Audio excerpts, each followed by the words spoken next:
ሴፍ በጉያው ደብቆ አሳቻ ሰዓት ጠብቆ የኤልሳዕን አንገት ለመቁረጥ የተዘጋጀ ገዳይ ባለበት ሁኔታ እግዚአብሔር ወደ ኤልሳዕ ድምፅ አመጣ።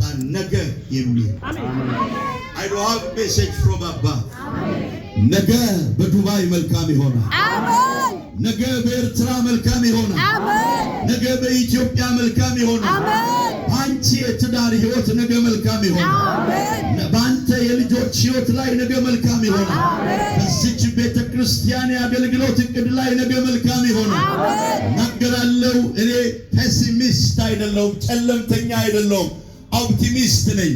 ከጨለማ ውስጥ ፍንጣቂ ብርሃን የሚታየኝ ተራራው ይናዳል ብዬ የማምን ወጥመዱ ይሰበራል ብዬ የማምን ነገ የተሻለ ቀን ነው ብዬ የማምን ኢትዮጵያ ትባረካለች፣ ኤርትራ ትለወጣለች ብዬ የማምን የእግዚአብሔር መልእክተኛ ነኝ።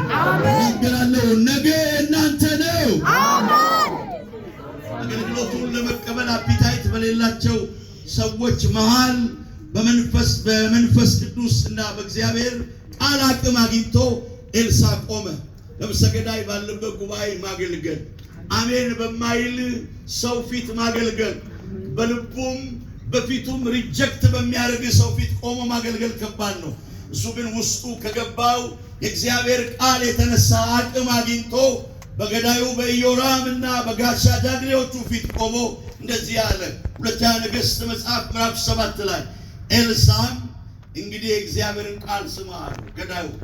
ሃሌሉያ። የእግዚአብሔር ቃል አይደል? የዚች ቤተክርስቲያን ስም የማንን ቃል? የእግዚአብሔር ቃል። የቤተክርስቲያን የበላይ ጠባቂ ሕግ የምናወጣበት ለክተን ይሄ አገልግሎት ልክ አይደለም ልክ ነው ብለን የምንለካበት መለኪያ የመጨረሻው አውቶሪቲ እግዚአብሔር ቃል። አሜን። ነቃይ ተካይ። አሜን። ፈጣሪ። አሜን። ይህን የምናየውን ዩኒቨርስ ያለ ባላ ያለ ምሰሶ ያቆመ አሜን። ዕብራይስጥ ቃል ኤክሴኒሎ ይለዋል። ኤክሴኒሎ ማለት አውት ኦፍ ነቲንግ፣ ከማይጨበት ከምንም ነገር ውስጥ በቃሉ አማካይነት የሚጨበጥን ይህን ዩኒቨርስ ያወጣ ጋላክሲዎችን፣ ከዋክብቶችን፣ ፀሐይና ጨረቃን ወደ መኖር ያመጣ የእግዚአብሔር ቃል። አሜን። ነገ የሚያከብር፣ አሜን። ነገ የሚያዋርድ፣ አሜን። ነገ የሚተክል፣ አሜን። ነገ የሚነቅል፣ አሜን። የሌለን ነገር እንዳለ አድርጎ የሚጠራ አሜን። ዕብራውያን መጽሐፍ ምዕራፍ 12 ቁጥር 14 ላይ እንዳለው በሁለት መልኩ ከተሳለ ሰይፍ ይልቅ የተሳለ የእግዚአብሔር ቃል። አሜን። ሰው ይጩና የእግዚአብሔር ቃል፣ የእግዚአብሔር ቃል። ቆመና ኤልሳዕ በል እንግዲህ የእግዚአብሔርን ቃል ስማ አለ።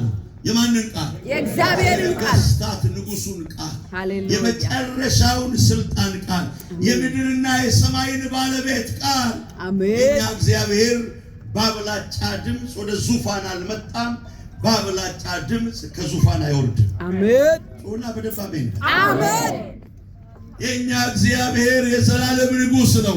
ስለዚህ ተነሳን